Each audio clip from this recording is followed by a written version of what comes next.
May. It's 3 o'clock Eastern Standard Time on a Monday afternoon.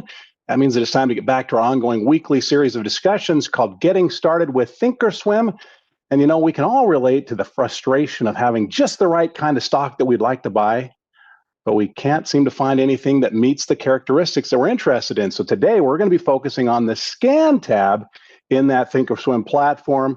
I'm looking very much forward to that discussion. Before we can get to that, let me first of all say hello to everybody that's already chatting in from around the country. I see a lot of my very good YouTube friends out there. Hello there, Mark, Eva, Kim, Marcus, Robert, Life in the Fast Lane, Ross, everybody else. Thanks for joining us week after week. Always appreciate your attendance and your contributions to these discussions. If you're here for the very first time, I'd like to welcome you as well. And if you're watching on the YouTube archive after the fact, enjoy the presentation, but be aware that you're invited to join us in a live discussion. It does kick off promptly 3 o'clock Eastern Standard Time on Monday afternoons. And this one typically runs about 25 minutes, so you don't want to be late. And as a final heads up, my very good friend Ken Rose is going to be hanging out in the chats, answering any questions, addressing anything that I can't get to during just the natural flow of the presentation. So thanks for being there for me, Ken.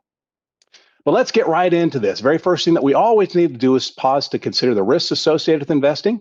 Risk is real. The information here is for general informational purposes only, should not be considered an individualized recommendation or endorsement of any particular security, chart pattern, or investment strategy. Options carry a high level of risk and are not suitable for all investors. Having success with your paper money account is not a guarantee that you're going to have success with your real funds, as market conditions do change, and they can change rapidly. And of course, investing involves risks, including the loss of principal. Okay, so 3 items on the agenda in this webcast series. Sometimes we'll focus on discussing the trading tools and the resources. We're always exploring that platform. And as opportunities present themselves, we'll use the tools and resources to locate and evaluate example strategy candidates. In today's discussion, we're going to be focusing on the location of strategy candidates, because it can be frustrating to have a picture in one's mind about the kinds of, let's say, stocks that we're interested in investing in, and then we just can't seem to find any. So we're going to be using that scan tool on Thinkorswim. A little bit of a learning curve, but I think we're going to get a long way along that learning curve for just about everybody here. And there should be something for those that are new and for those that are even more veteran users of Thinkorswim. All right. So now, as heads up, we are using in this webcast series the downloaded software version of the Thinkorswim platform. So if you're using the web version or if you're looking at it on your phone, it can look a little bit different. But here we are in our webcast series. Lesson 1, downloading and navigating Thinkorswim. Lesson 2 is a monitor tab. Then we move on to trade tab and charts. And that brings us to the scan tab. Next week, we'll progress to the market watch tab. Okay. But if you haven't downloaded Thinkorswim, 2 ways to do it. You can go to schwab.com and download it there, or you can go to thinkorswim.com. Just be aware that once you've downloaded it, it gives you access to trading and managing your real accounts, but it also provides a paper money version for practice trading. So that's a great function of that platform. And there's no need to create your own unique username and password for Thinkorswim. You can just use your Schwab login credentials. Okay, so let's go right to the Thinkorswim platform, start to acquaint ourselves with this scan function. So here we are in the platform, and you'll notice I've already navigated to the scan tab. Now within the scan tab, there are a number of different search engines. Basically, that's what a scan is. It's search or filter, a screen.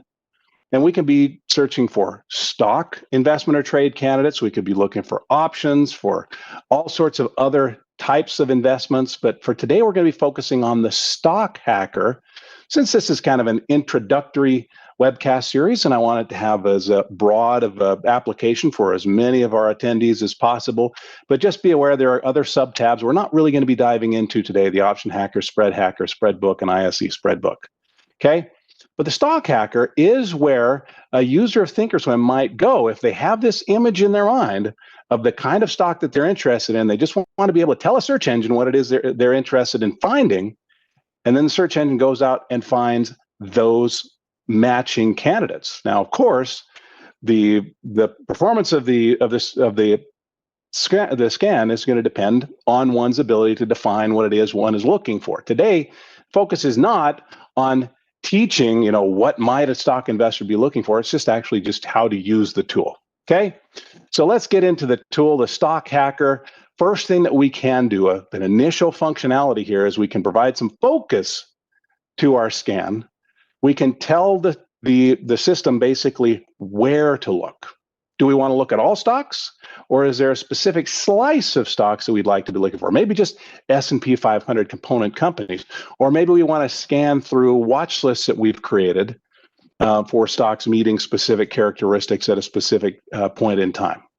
So yes, we can scan in all stocks, or we can start to filter that by category through our personal watch lists, public watch lists that are compiled and published by thinkorswim. For today's example, though, we're going to leave it wide open. We're just going to be looking at all stocks. Now, if we did want to narrow the field, we could use this scan in, and we could even intersect that with another list of stocks. So, for example, let's say we wanted to look for stocks that are found in the S&P 500, but also found in, who knows, the Russell 2000 or the let's say the Dow Jones Industrial Average. We can intersect so that they have to qualify from both lists. We're not going to be doing that. We can also even exclude certain categories.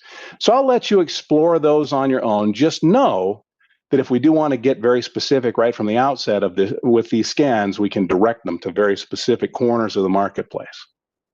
All right. Now let's get into the functions where we're describing to the scan function exactly what we're looking for. And the first thing you'll notice here is that we have 3 menus to choose from, all of them with the label stock. So these are stock-specific metrics. So if I click on this first menu, you'll notice by default, it's going to say net change, but there are a whole menu of other things that we could be looking for, okay? So for an initial example, how about we go to market cap?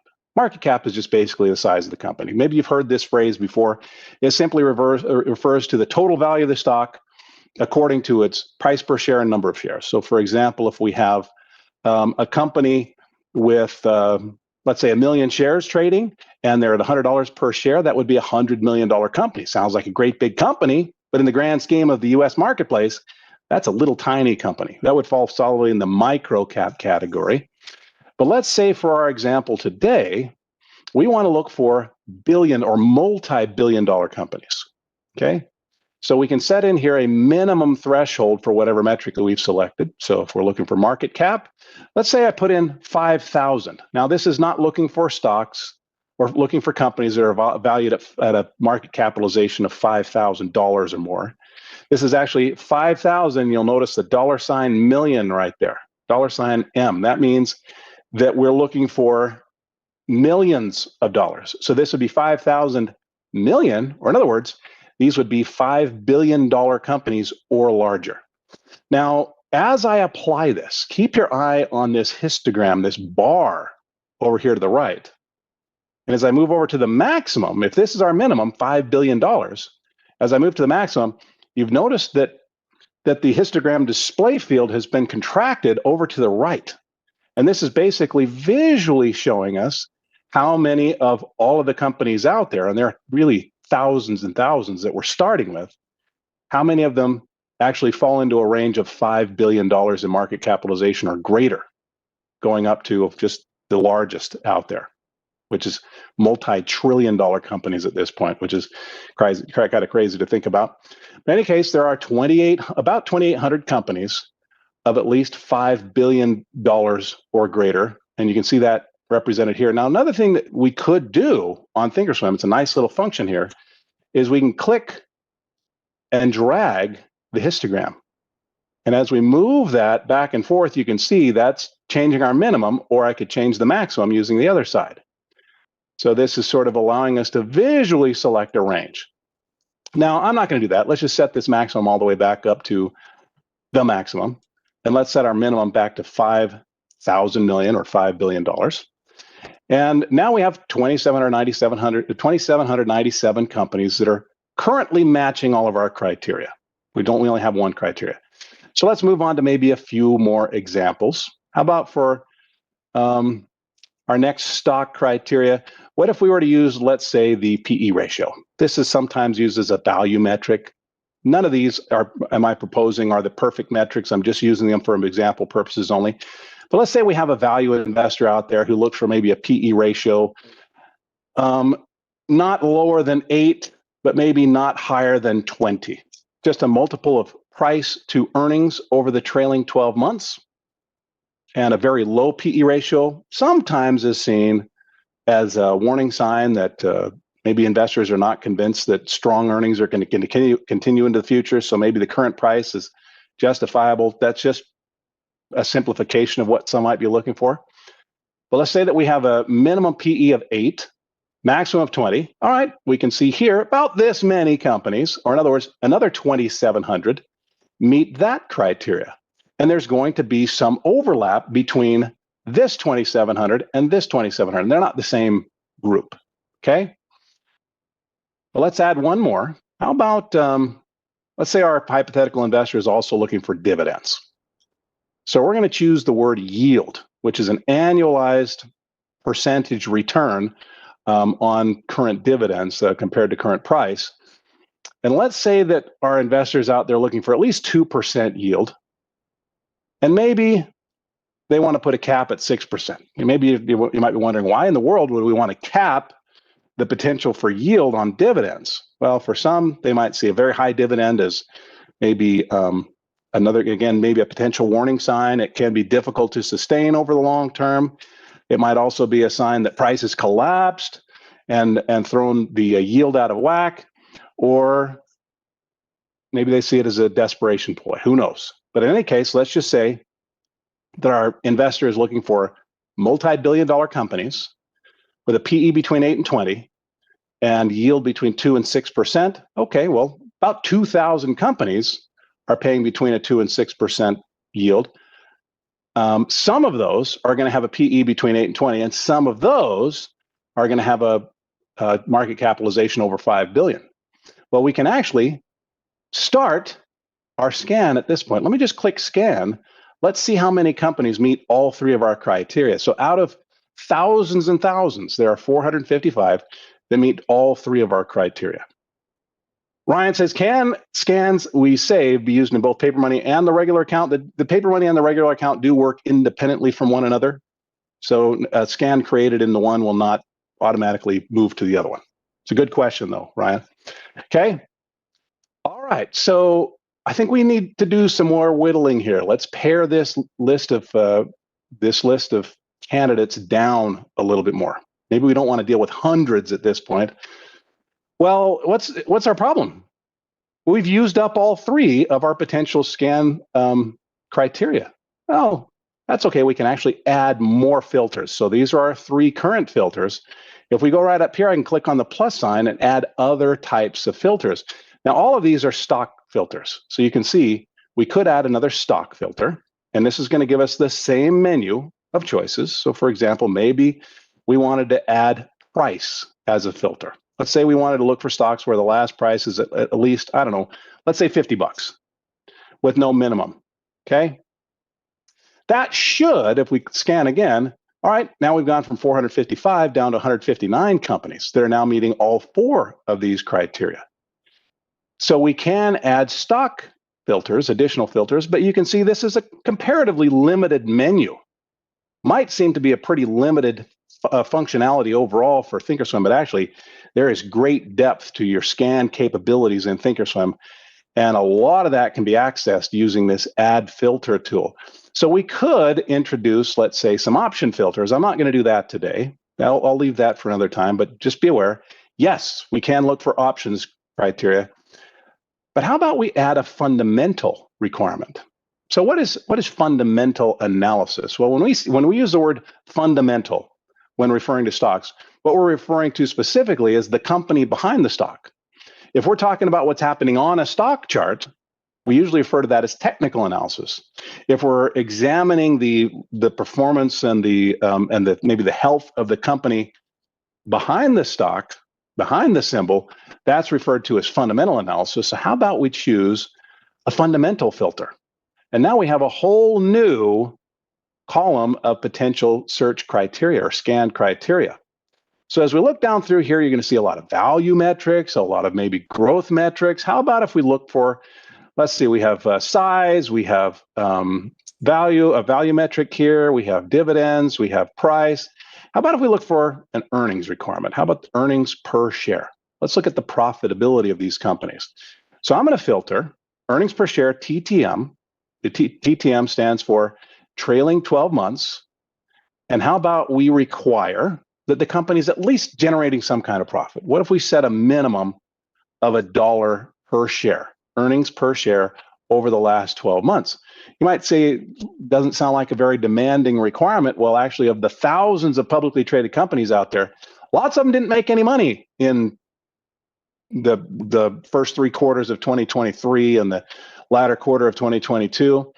So, as a matter of fact, look at that, 2023. That's how many matches there are. So if we scan now, keep your eye on this. We've now had 5 criteria. I'm going to click scan. Now we're down to 93. So this add filter can be a powerful tool for accessing additional criteria where a trader or an investor can get very specific with what they're looking for. And the search engine will start to list those companies down here for them. Now, you may have noticed a couple of other things that we could select. We can look for price patterns on a chart, but also just about any other technical study. This is not going to be an exhaustive list, but let's say we have a technical investor who prefers to see certain behaviors on a price chart. Well, yeah, we can do a scan for studies. So for example, our default, just going to be alphabetical order here, ADX crossover comes up first. I'm going to click on our menu there, and let's choose, if I were to say, let's look for maybe the most commonly used technical indicator out there, what might you say that it is? That is. Very common technical indicator is a moving average. So how about if we pop up here, I'm going to go to a crossover of moving average. Moving average crossover. This is really just price versus a moving average.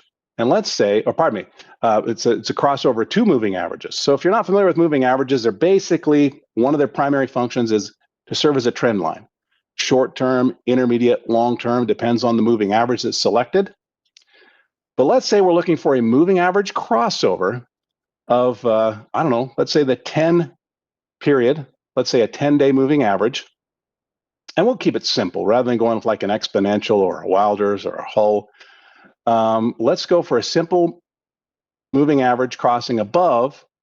How about another commonly used moving average? How about a 50-period moving average, simple moving average? Now, we could change this to a weekly or an hourly time frame. Let's just say we're looking for a 10-day moving average crossing above a 50-day moving average. All right. Well, let's scan now and see how many of our 93 stocks, but we already don't have very many. I don't even know if we're going to get any. We're going to do an experiment here. Let's see if any of these have a 10-period moving average crossing above the 50 today. That's what this search is going to look for. Eva says moving average crossover doesn't sound like fundies to me. Did I miss something? Yes. Yep. Yeah, you might have missed this. We switched our filter. Our last filter was fundamental.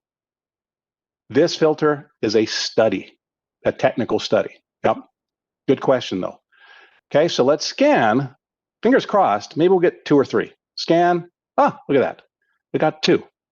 Johnson & Johnson and Pinnacle West. So what do we know about Johnson & Johnson and Pinnacle West? Well, because of the way that we've constructed this example scan, we know both of these are $5 billion or larger companies with a PE ratio between 8 and 20, with a yield between 2 and 6%, with the stock price at least $50, with earnings per share of at least $1 per share over the trailing 12 months, and their 10 should be crossing above their 50, maybe to a technician signaling a strengthening of the short term against a long-term trend.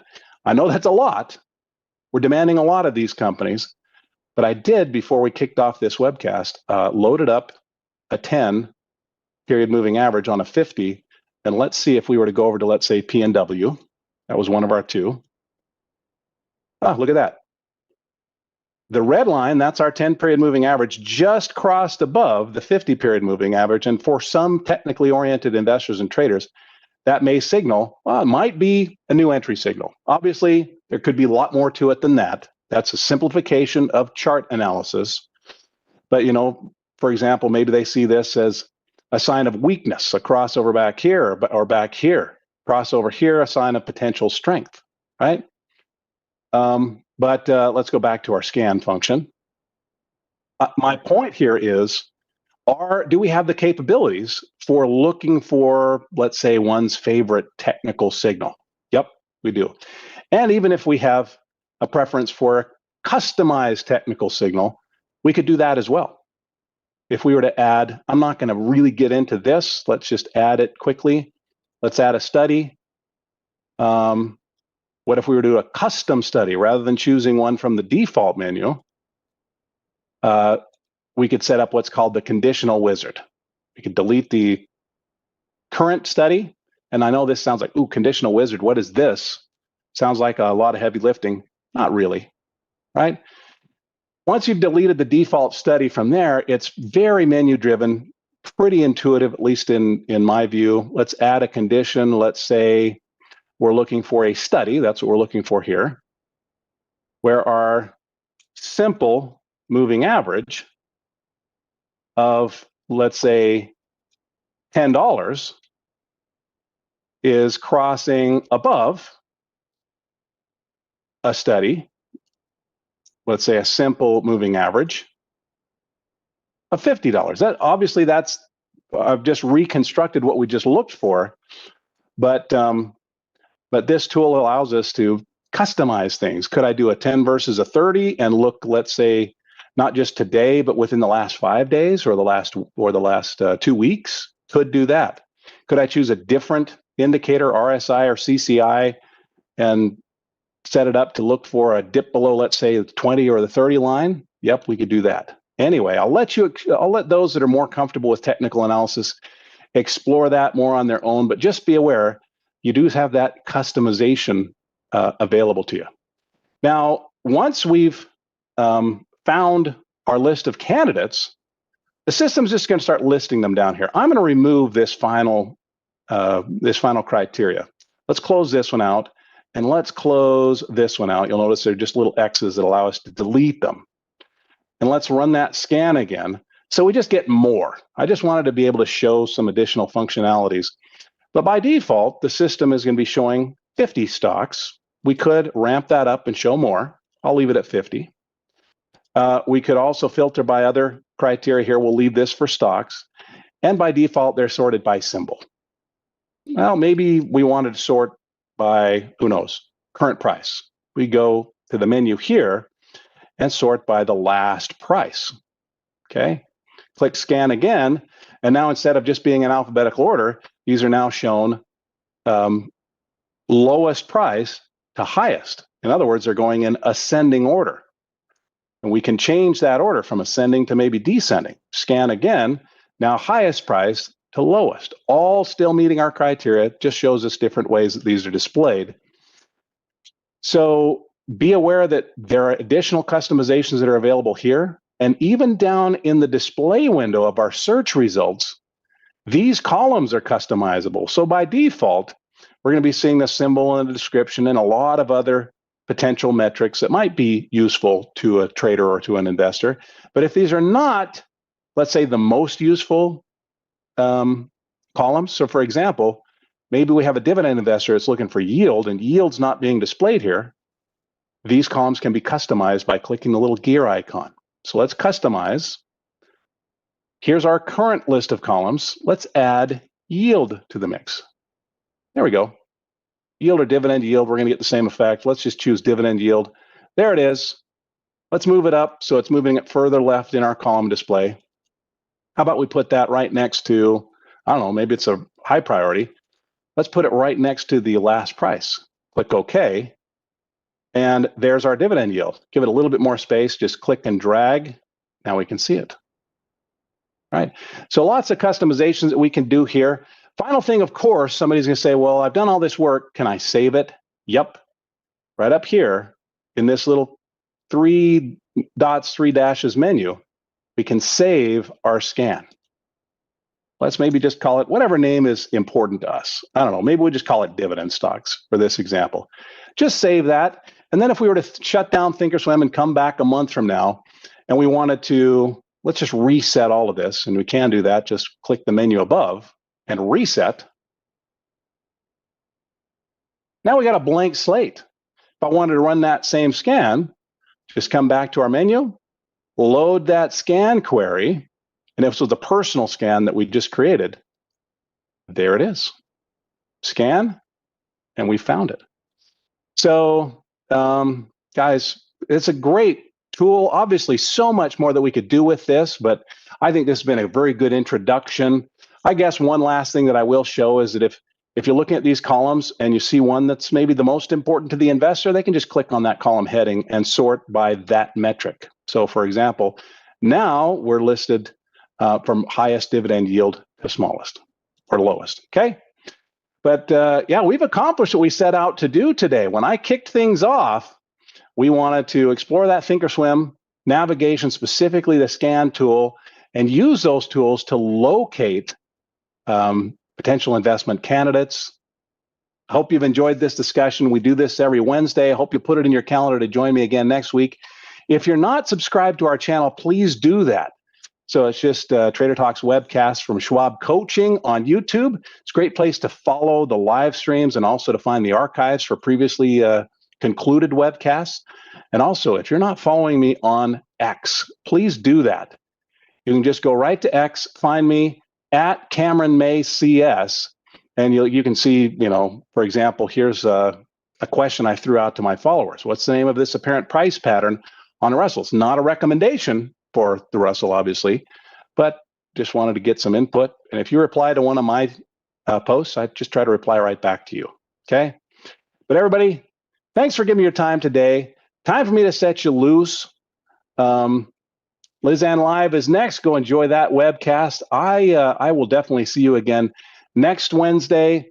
Just remember between now and then, risk is real. We did use real examples in today's discussion. It's not a recommendation or endorsement of those securities or those strategies. Thanks, Ken, for helping out in the chats.